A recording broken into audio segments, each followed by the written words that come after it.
gudoomiyaha gobolka Saaxil Injineer Axmed Cismaan Xasan iyo mas'uuliyiinta degmada Berbera Cabdishakuur Maxamuud Xasan Ciidin iyo Cabdikariin Aadan Cadde iyo qaar ka tirsan xildhibaanada golaha deegaanka ee degmada Berbera ayaa maanta xadhiga ka jiray wada 1 kiiloomitir oo dowladda hoose degmada Berbera ay ka hirgelisay xaafadda Burcasheekh ee magaalada Berbera hadal ay ka soo jeediyeen mas'uuliyiintii xadhiga ka jiray wadadan cusub ee laga sameeyay xaafadda Burcasheekhna waxa hadaladoodii kamid ahaa ilaahay baa mahad leh ilaahay noo suuro geliyay inaanu muddo 16 cisho gudahooda aan ku dhameeyno wadadaas 1 kiiloomitir balaceeduna 7 mitir yahay mitir square-keedu noqonayo 7000 oo mitir square inaan ku dhameeyno in maanta farxad bay inoo tahay inaanu xadhiga ka jarayno wado 1 kiiloomitir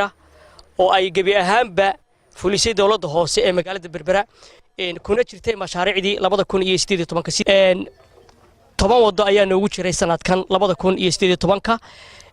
waxaanay dhamaanayaan inta aanay bisha 12 la gaarin tanina waa mid kamida in wadooyinkii runtii baahida weyn loo qabay wadooyinku waa kaabayaasha dhaqaalaha kuwa kor u qaada iyo bilicda magaaladaba runtii waxa igu maqaalaa in mashaariic badan oo kale la furi doono oo soo socda aad waxaan ugu amaanayaa duqa magaalada waxaan kamid ahay أنا هذا تليحين كي بوليس كقبل كهذا حافظا دجناي وحنوجا وددنا مركي هراء وحلو أركي دب بوركي حافظه لكن هذا ما قروح هذه قيمة هذه صباحي وأقل كان شلو حبل لقي سيسرين ما تد كمان نبى لقي سيسرين وجاد وحلي بسرية لا مذا اللي بسرية ما هذا علينا هنا أنا وأكو اللي في كلها ديان كده مذا بربرة حافظنا برعشيق وباهي ونقبتي ودوينكا golaha deegaanka degmada Berbera waxaan saxiyay 2017 aakhirkiisii qorshaha sanadka 2018 mashaariicdii 2018 ayay kamid tahay Burcasheekh nasiib waxa uu heshay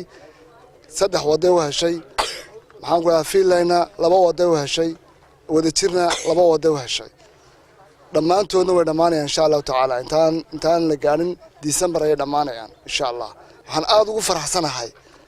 oo golaha deegaanka degmada Berbera golayaasha kale kaga duwan yahay inay marka horena miisaaniyadooda ay si transparent ah u soo sameeyaan marka dambana ay maamulka fulinta iyagoon hareeraha jiidin iyagoon juqaynin iyagoon dabada ka riixin inay eegtaan wixii ay u dhiibeen inay fulinayaan ay fulin aad baan ugu mahadcelinaa golaha deegaanka halkan maanta aynu joogno wadadan aynu hadda xadhiga ka jarayno in bil ka yar ka hor aynu dhagax dhigeeda sameynay iyadoo aan sidan ahayn oo xaafaduhu degan yihiin maxaan ku dhahday gudoomiyaha golaha deegaanka maayarka iyo xildhibaanadii maxaan ku dhahday miisaaniyadooda ay ku tala galeen marka hore ay u qorsheen bulshadooda inay dib ugu celiyaan ay wax ugu qabtaan sidoodii u fuliyeen aad iyo aad baan ugu mahad celinaynaa wixii aad umadiina maxaan ku dhahay gashataan maxaan ku dhahay aakhirana idin raaci doonta